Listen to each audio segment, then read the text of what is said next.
Hello and welcome to my YouTube channel. My name is Raquel Maina Onyando. I am a financial wellness coach, and my work is to help us identify our who we are as far as money is concerned, our money beliefs, our money mindset, and how we can make this very important instrument work for us. Okay, so today we are going to look at a very interesting topic, and I want to know that I want to believe that it affects all of us, and I want to believe by the end of this session we shall feel empowered, we shall know the information that we have, and we will use it to better our lives. So today we are going to talk about money personalities. What are money personalities?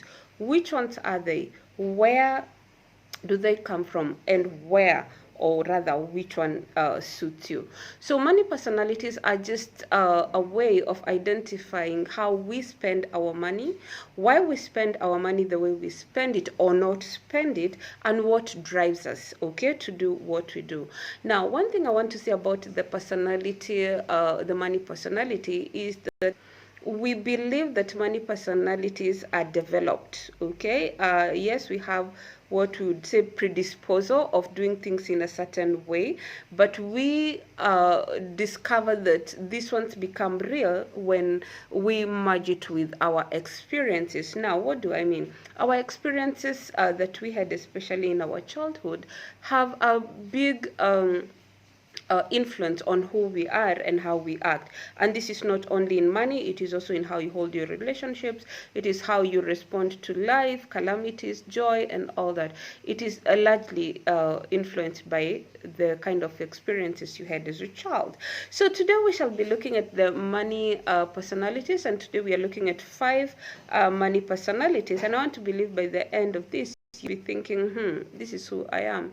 So this is my power, this is my weakness. How can I elevate my positive and how can I bring down my negative? So I'll start with the savers. Saving is a good skill. I mean, this is a skill we all want everybody to have. But when you become a saver who is more psychological and driven and not logically or out of choice, then we need to be worried about that. So a person who has the personality of a saver, these are people around us, or maybe even us. We won't leave the house until all the lights are off. We ensure that the tap is tightly closed. You want to save on gas, you want to save on everything, all right? And what happens is when you look at the expenditure or the expenses that you have, the first thing that comes to mind is, did I really need that? Do I need that? Can I get it cheaper somewhere else? Can it wait longer? Can I use it more? Okay, so that is a saver's personality, all right? And when it comes to things like growing our money, a saver is a person who will save with saving as an end, okay? They are not saving so that they can invest. They are just saving so that they have saved, okay? So that they can know, I have this amount of money in my savings account, okay? So that is who a saver is.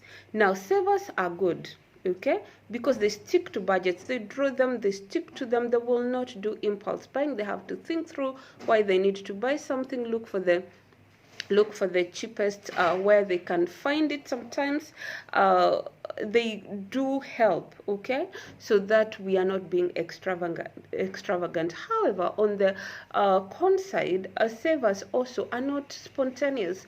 They are party poopers. They will be like, why spending all this money? Instead of us doing this, why don't we do this? Taking sometimes the joy out of life.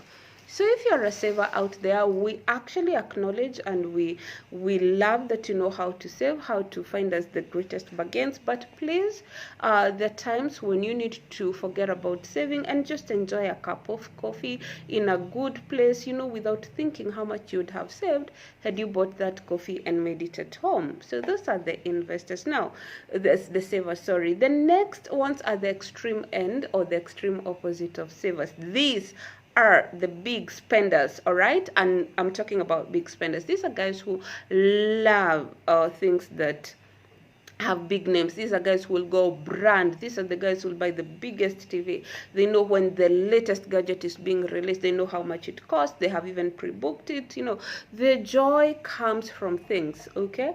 And it is not bad to have good things, but when good things are the ones defining you, that you're buying and buying so that people can like you or can identify you with things, then we have a problem, okay? uh, but big spenders believe that it is when they have the best that people will like them, and these are people who suffer from highs and lows, because when they don't have the money to buy the big things, okay, there are two options. They either become depressed or they go into debt. All right, we shall be looking at that later. And what I want to say is identify what the problem is. Why do you feel the need to buy so many things? You could be dealing with self-esteem. You could be dealing with loneliness. You could be dealing with a desire to fit in. So I would ask you to channel this energy. Are there other ways you can fit in? Are there other ways you can be liked without you necessarily giving people or buying those big things that you need to be identified with? Now, the good thing about big spenders is that they're very good gifters. These guys give a lot. They will give to charities of their choice, okay? They will give and give and give, all right? And when it comes to investment, these are guys who will go out of the way. If they decide this is where we are investing, they will invest, okay? Take very high risks, sometimes not calculated, because most of the time they do not worry so much about money, okay? But we need to also come back and say, if this buying is fulfilling a certain psychological or emotional need in you, you need to identify that and fulfill that, okay?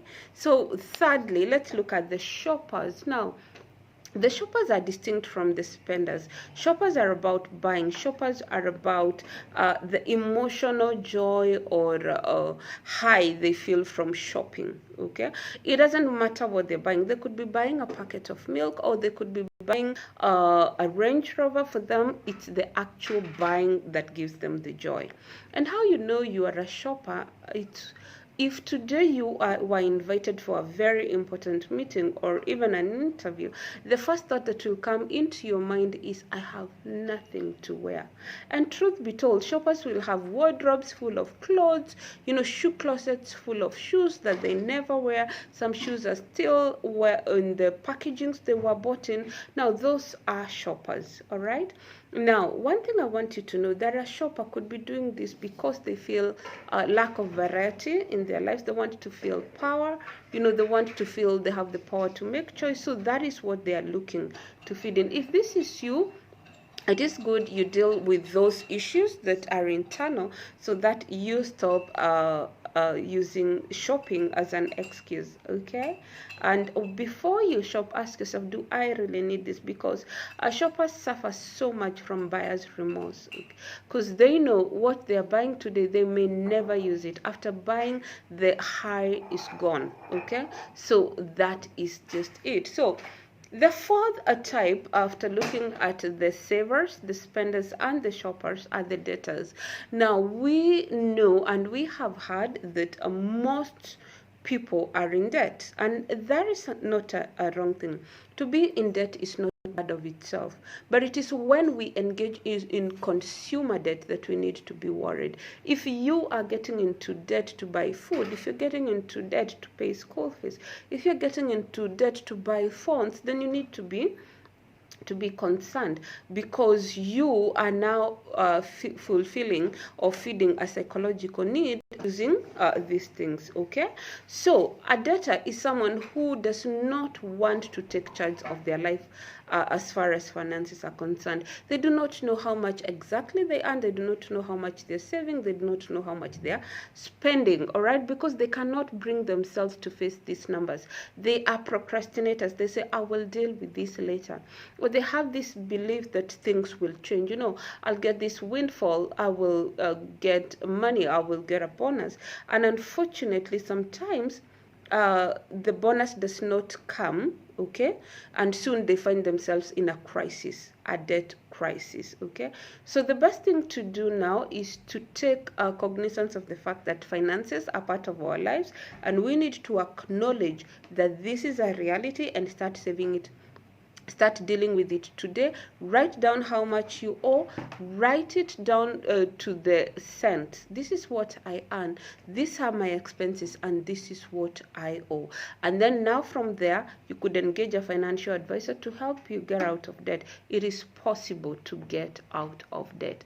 Now, as much as it may look like all personalities are just gloomy, there are positive and negative sides to everything.